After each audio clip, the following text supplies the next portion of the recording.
Oi, gente. Bom dia a todos. Estamos aqui para mais uma aula, né? Dessa forma diferenciada. Estou morrendo de saudade de todos vocês, gente.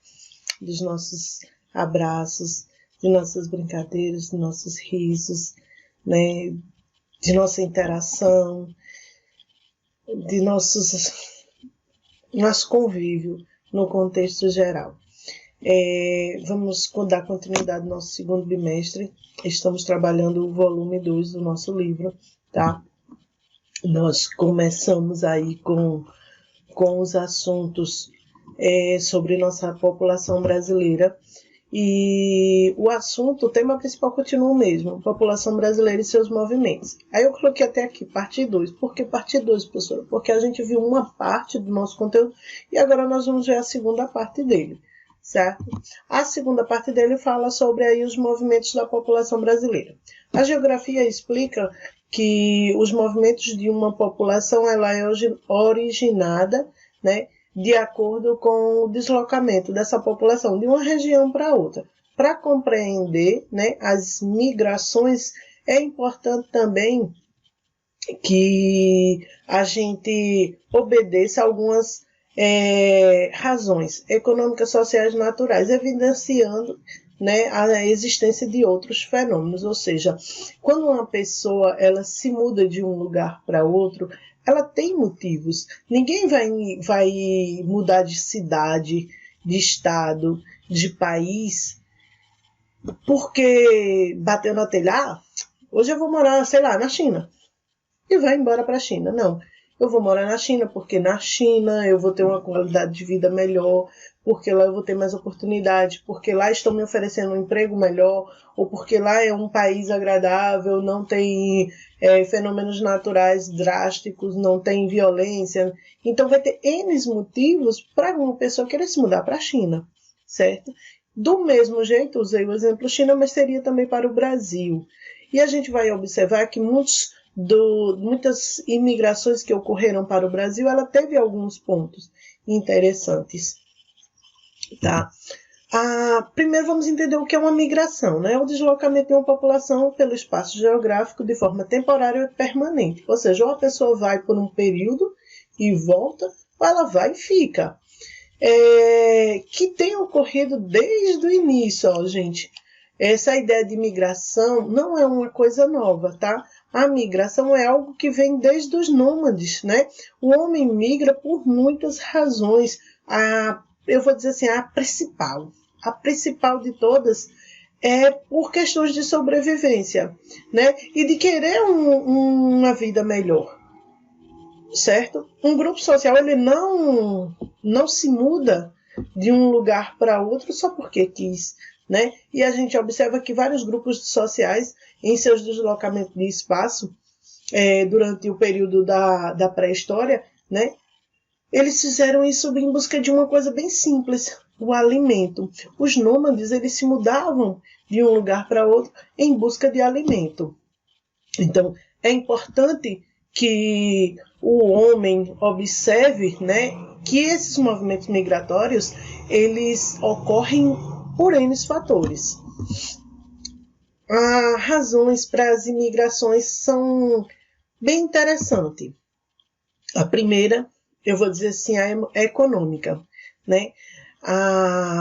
O homem, ele se muda quando ele vai em busca de melhor qualidade de vida. Para isso, para ele ter uma boa qualidade de vida, ele precisa ter emprego, ele precisa ter um bom salário, ele precisa estar em um lugar desenvolvido, certo? Então é muito comum que ocorra em países subdesenvolvidos essa migração por motivo econômico, ou seja, pessoas que vivem em países subdesenvolvidos ou em regiões subdesenvolvidas procuram migrar para lugares desenvolvidos por questões econômicas mesmo, porque a gente pode até dizer assim, não é que ele acredite, certo?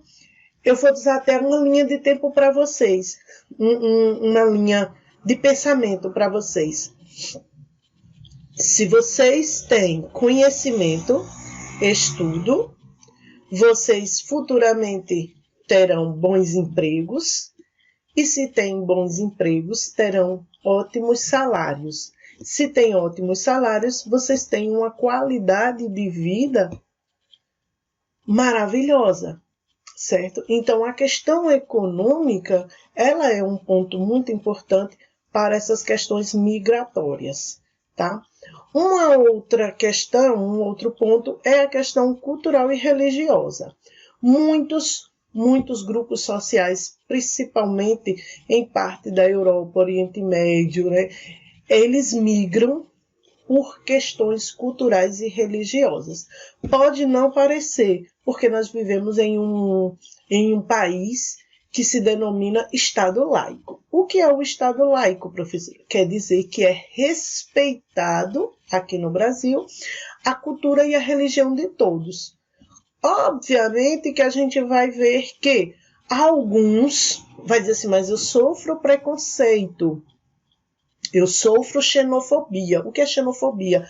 Aversão ao estrangeiro, aversão ao novo, ao diferente, né? Então, é quando você não aceita a cultura do outro, não aceita a religião do outro. Isso você pratica a xenofobia, né? O preconceito. Mas, no Brasil, nós vivemos em um Estado laico, que isso, de um certo modo, é respeitado, certo? E quando não é respeitado, a lei pode ser acionada. E as pessoas que cometem esses atos preconceituosos podem ser punidos. E por meio eu vou dizer assim, da ideia, né, de você, de repente, ser julgado por um ato preconceituoso, acaba não cometendo. Então, aqui estamos em Estado laico. Respeitamos. Porém, no resto do mundo, não, certo? Muitos grupos sociais, eles acabam mudando de lugar por conta disso. Como é um exemplo aqui que eu citei no slide de vocês, né? Os muçulmanos. Eles migram para Meca a fim de facilitar a sua prática da religião, porque eles acreditam que estando mais próximo de Meca, então lá, como é a sede deles, eles vão ter uma liberdade maior para praticar sua religião, coisa que em outros países eles não vão poder fazer. Eles vão ser criticados, vão ser julgados e vão ser condenados, né? A gente já observou e vemos na TV várias reportagens sobre conflitos religiosos. E esses conflitos religiosos levam as pessoas a praticarem a migração em busca de um lugar tranquilo para viver e praticar sua religião em paz. Um outro ponto para a imigração, ou para a migração, né, é a questão política, né? Ela ocorre bastante frequência em crises políticas, guerras, ditaduras, ou seja, quando, enfim, existem exílios políticos, né, que já ocorreram muitos, até aqui mesmo no Brasil já houve, na época da ditadura, exílios. Então, as pessoas migram por uma questão também de política, né? Para evitar problemas, para evitar que sejam presos. Então, existe isso sim, certo? No momento, né, eu botei aí como, por exemplo, são os refugiados sírios.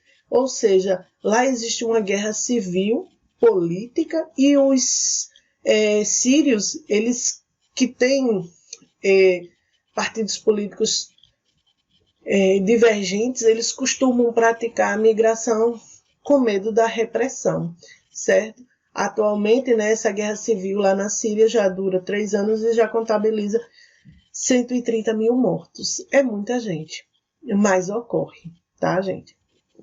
Um outro ponto bem interessante são as casas naturais. Os professores, como assim? Bom, você está num lugar que houve uma enchente, sua casa foi levada, não tem mais nada lá para você. Você vai continuar nesse lugar? Não!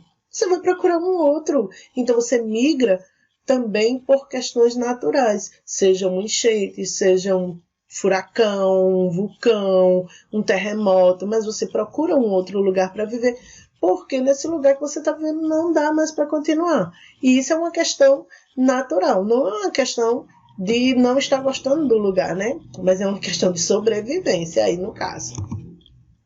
Aqui eu coloquei essa imagenzinha que eu achei muito legal, gente, que o mundo, né, várias pessoas, por N motivos, eles mudam. A migração, ela ocorre de 2 pontos, migração e imigração, né? Migração e imigração. E o que é que ocorre nas duas? Bom, migração é a saída de um lugar, seja país, estado, cidade, entre outros, para outro. É quando você sai do seu lugar para um outro lugar. Quando você chega nesse outro lugar, você está praticando a imigração, ou seja, uma única pessoa, ela faz a emigração e a imigração. Ela faz a emigração quando ela sai de seu lugar e ela pratica a imigração quando ela entra em um outro lugar, seja ele país, estado, cidade, entre outros, tá certo? Por isso que às vezes as pessoas dizem, não, é imigrante, e ponto. Na verdade, ele, quando chega, vou dizer assim, vou usar esse exemplo, tá? Uma pessoa saiu lá do Japão.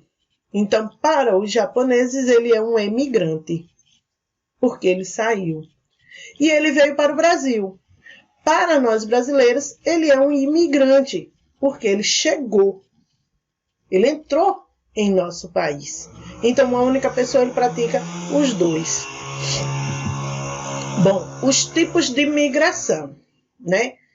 Já que a gente viu que migração, ele vai provocar emigração e imigração, e ele vai ter aí vários tipos. A primeira é a pendular. Professor, o que é uma migração pendular? Bom, vocês lembram de um pêndulo. O pêndulo faz o movimento de vai e volta. Vai e volta. Então, essa migração, ela é ocasionada por pessoas que vai e volta, que sai e entra em um determinado lugar, certo? Eu usei aí um exemplo, eu vou dizer vocês, quando a gente não estava nesse período de pandemia, né, gente? Então, vocês saíam da casa de vocês, iam para a escola, desenvolviam uma atividade e quando terminava, vocês voltavam para o lugar de vocês, para a casa de vocês. Esse é um movimento pendular, que vocês vão fazer diariamente e vai e volta, certo? Também ocorre com pessoas que trabalham em outro lugar. Um exemplo, quando o professor Jânio estava trabalhando em Queimadas, e aqui em Campina Grande, aqui na escola, né? Então, ele ia até Queimadas, dava aula e voltava para Campina Grande. Ele ia, dava aula e voltava para Campina Grande. Então, assim, é um movimento pendular. Ele ia, realizava um trabalho e voltava. Ele ia, realizava um trabalho e voltava. E por ali ele continuava. Esses são os movimentos pendulares. Um outro tipo é o sazonal, ou também chamado de transumância, que é quando a migração dura um determinado período do ano. Vou usar um exemplo. Os estudantes que vêm para a universidade estudar aqui na Federal. Eles fazem o Enem, fazem a prova do Enem, passou, conseguiu a vaga aqui. Então, ele vem embora para Campina Grande. Ele saiu, sei lá, de São Paulo.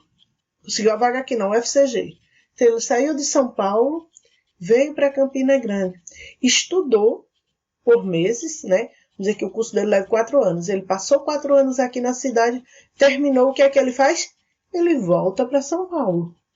Então, isso é um movimento sazonal. Ele vai demorar um tempo, um período, mas ele volta, certo? A migração permanente é que é definitiva, aspas, ou por tempo indeterminado. É quando você diz assim, vou usar um exemplo, os nordestinos que saíram para São Paulo, né, migraram para lá, em busca de emprego, de melhores qualidades de vida. Eles pensaram um dia em voltar? Poderiam até querer, certo? Mas eles foram sem tempo determinado. E muitos nunca voltaram. Por quê? Porque lá encontraram emprego, trabalho, melhor qualidade de vida, se estabilizaram, constituíram famílias e criaram suas raízes. Então, não voltaram. E aí a gente vai chamar isso de migração permanente, certo? Também tem um outro caso. Migração de cidade a cidade é quando existe um fluxo de pessoas diferentes. Vou usar um exemplo. Todas essas cidadezinhas circunvizinhas de Campina Grande, que durante o dia o pessoal diz, eu vou lá em Campina Grande, eu vou lá no comércio, eu vou na Rua João Pessoa, vou resolver umas coisas, vou no médico. Então ele vem até Campina Grande, né? Realiza uma atividade e volta. Então é cidade a cidade, certo? Por determinados motivos. E também existe a migração nomadismo, que vem dos nômades, né? Que é quando as pessoas se deslocam sem ter um ponto fixo. Eu vou usar um exemplo. Os que a gente chama de os hippies, né? A gente costuma dizer que os hippies são nômades. Eles não costumam ter lugares fixos. Eles vão para uma determinada cidade, ficam lá numa praça, montam uma barraca, começam a vender uns produtos. Quando o mercado ali, vou dizer assim, né, o comércio, satura deles, eles procuram uma outra cidade, um outro lugar, e assim segue. Então, eles praticam o movimento de imigração do nomadismo. Tá, gente? Achei interessante isso aí, colocar essa imagem para mostrar a vocês que o Brasil ela é um país, é um país miscigenado, com várias culturas, né? E culturas essas que boa parte foram trazidas por outras pessoas. E os principais povos que vieram para o Brasil, primeiro, foram os portugueses. Os portugueses vieram para o Brasil porque erraram o caminho, né? Ô povo bom! Iam para as Índias, erraram o caminho, chegaram no Brasil. Depois, eles trouxeram os africanos, porque os índios não queriam trabalhar para os portugueses e eles queriam mão de obra, força. Então trouxeram os africanos. Em seguida, né, vamos ter aí uma migração alemã, uma migração espanhola, uma migração italiana, uma migração japonesa. Eu vou dizer assim, os japoneses, alemães e italianos, eles começaram suas migrações para o Brasil fugindo das guerras, fugindo da Segunda Guerra Mundial, fugindo do fascismo na Itália, do nazismo na Alemanha. Os japoneses estavam com os alemãos em meio à Segunda Guerra, então quem não estava envolvido diretamente com a guerra, que eram simples civis, fugiram e boa parte migraram, né, para cá, para o Brasil. No livro de vocês vai ter alguns pontos entre a página 3 e a página 15, explicando e dizendo, né, como ocorreu, a partir de que período cada um deles acabou vindo para o Brasil, certo, gente? Um outro ponto de nosso livro vai trabalhar essa outra questão. Eu achei bem legal essas imagens, quis trazer elas aí para vocês, que é o êxodo rural. Quem pratica a migração, né, pelo êxodo rural. O que é o êxodo rural? Definitivamente é a saída do homem do campo para a cidade. E o que leva o homem do campo a sair de seu ponto para a cidade? Eu vou botar aqui e depois eu volto lá para as imagens para a gente trabalhar bem direitinho elas, tá? As causas, né, que provocaram esse movimento do êxodo rural é isso, os períodos muito longos de estiagem, ou seja, a grande seca, né, gente, que já houve no Brasil muitos. Tivemos um período na década de 40, a seca de 40 era algo muito ruim. Os baixos salários que também são ofertados no meio rural, no campo, é um outro ponto que leva o homem a querer sair do campo, né? Você trabalhar tão duro na roça, no campo, para receber um salário tão baixo, tão pequeno. A falta de infraestrutura no campo, como luz, água encanada, falta de hospitais, escola. Então, tudo isso leva o homem a não querer estar em um lugar que não oferece mais nada para ele. E um outro ponto que ocorreu com a industrialização, com o processo industrial, foi a mecanização do sistema agrícola. Ou seja, antigamente, para vocês terem uma noção, né, voltando aí aos nossos assuntos anteriores com relação à questão populacional, o homem do campo, ele chegava a ter 15, 20 filhos. Muita gente. Mas por que era legal? Porque era bom. Porque filho significava empregado. E se ele tinha lá 1 hectare, 2 na roça, né, de chão, e ele tivesse 20 filhos, ele tinha 20 pessoas trabalhando naquele lugar. Então não pesava para ninguém. Não era muito espaço para um homem só trabalhar. Ele tinha muitos filhos que ajudavam ele. E de repente, né, veio a industrialização, a mecanização, as máquinas, tratores. E aquele pessoal ficou aonde? Desempregado, né? Então eles tiveram que ir em busca de melhores qualidades de vida, coisas melhores para ele, entre outros motivos, né, gente? As consequências para isso, né, desse processo migratório bem interessante, foi o desemprego. Por quê? Porque o homem do campo não é um homem que a gente pode dizer que teve estudo. Muitos deles são analfabetos funcionais, ou seja, sabe só escrever o nome, né?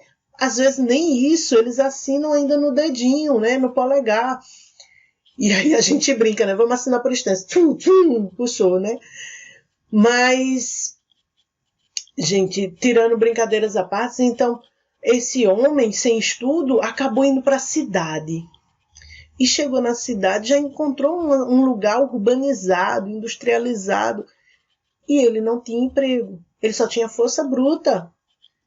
Mas as indústrias atuais mesmo, elas não querem força bruta, elas querem inteligência. Então, ocasionou isso, o desemprego. E o homem, por estar desempregado, acabou gerando uma desigualdade social, porque ele foi marginalizado por um grupo social urbano que olhava para o homem do campo e via como o famoso jeca, né? O ignorante, o que não sabe de nada. E esse homem não morou no centro da cidade, ele morou aonde? Nas periferias. Então aumentou as periferias, as comunidades, né? Que para muitos vão chamar de favela, mas é as periferias, as comunidades. Periferia é tudo aquilo que não está no centro da cidade, tudo que é periférico, certo? Então, acabou aumentando tudo isso, o que levou nas periferias o homem a ter que conviver, e alguns até adentraram no caminho da violência. Mas tudo isso foi uma questão de sobrevivência, certo? E ocasionou mais cidades superpopulosas, porque o homem do campo, quando ele não foi só ele e a esposa, ele foi ele, a esposa e levou os filhos. E não eram poucos, né, gente? A gente observou isso, né? Que eles tinham muitos filhos. Então, tudo isso gerou um problema socioeconômico muito grande para as cidades. Cidades, estados e país, certo? Vou voltar aqui nas imagens, porque acho elas interessantíssimas, né? Primeiro, nessa imagem aqui, o que vocês podem observar é uma família saindo, né? Praticando o êxodo rural sem carro, sem nada, a pé. Imagine aí, na década de 20, 30, até mesmo 50, quantas pessoas andaram quilômetros porque não tinha condução, né? Mas saíram de suas terras para a cidade, com crianças. Um outro ponto, uma outra imagem bem interessante é essa aqui, uma família saindo. E o que a gente pode observar aqui nessa imagem? Não é só uma família saindo. Muitos aqui vão dizer, é a seca. Não, não é a seca. Olha só, que interessante. É os grandes latifundiários. A gente vai observar aqui nessa imagem, ó, que os grandes empresários, eles derrubaram as matas para fazer suas grandes criações de gado, enquanto o homem do campo que preservava isso teve que ir embora por não ter recurso para ficar, certo? Outra parte aqui, ó, como eu tinha falado para vocês, o período de grande estiagem, ou seja, aqui no Nordeste, né, como a gente tem esse período, então o gado morrendo de sede, tendo que comer a palma, o homem tendo que comprar carro-pipa para sobreviver. Então tudo isso aqui fez com que o homem quisesse ir embora, quisesse ir em um outro lugar. Quem não queria? Quem é que quer acordar de madrugada para ir trabalhar na terra sabendo que não vai ter água, que tem que ir andar quilômetros para chegar num riacho, num poço, para comprar água, para pegar água, para trazer, né, uma água barrenta? Isso tudo é ruim. Aqui, né, o que levou também a mecanização. Então, um lugar que muita gente poderia estar trabalhando, uma única máquina faz o serviço. E se essa máquina faz o serviço, então não precisa de mais ninguém, né? Então o homem subiu nos famosos pau de arara e foram embora. E partiram, né, para lugares melhores, em busca de lugares melhores. Isso é o movimento do êxodo rural, gente. O nosso Brasil é um país muito grande, com muitas desigualdades sociais, com muitos problemas econômicos, com problemas sociais, com grandes potenciais, né? Grandes potenciais. Eu sempre levo os meus alunos a refletir como um país com grandes potências, com grande potencial, com grandes riquezas, pode chegar a um nível em que sua população sofre, né? Não é só uma questão de distribuição de renda, não é só uma questão de política, não é só uma questão de economia, é uma questão de todos, gente. Mais uma vez, eu acho que vocês já me ouviram tanto falar isso, que a professora não muda discurso, e não vou mudar nunca, porque eu ainda acredito na educação, certo? Nós só vamos deixar de ser um país subdesenvolvido quando todos acreditarem na educação, acreditarem que podem mudar, que são capazes de mudar. Então, enquanto nossa sociedade não demonstra um nível educacional maior, não elevamos a nossa qualidade de vida, certo? A educação, o conhecimento é libertador e faz vocês crescerem. Espero que vocês tenham gostado de nossa aula, de minha explicação. Qualquer dúvida, gente, eu tô lá no grupo do WhatsApp. Quem não quiser perguntar a mim lá no grupo, quiser falar no privado, eu estou atendendo a todos. Espero que vocês estejam gostando. Espero que isso tudo acabe logo, que a gente volte a ter nosso convívio. Ok? Então, bom estudo para todos e até a próxima.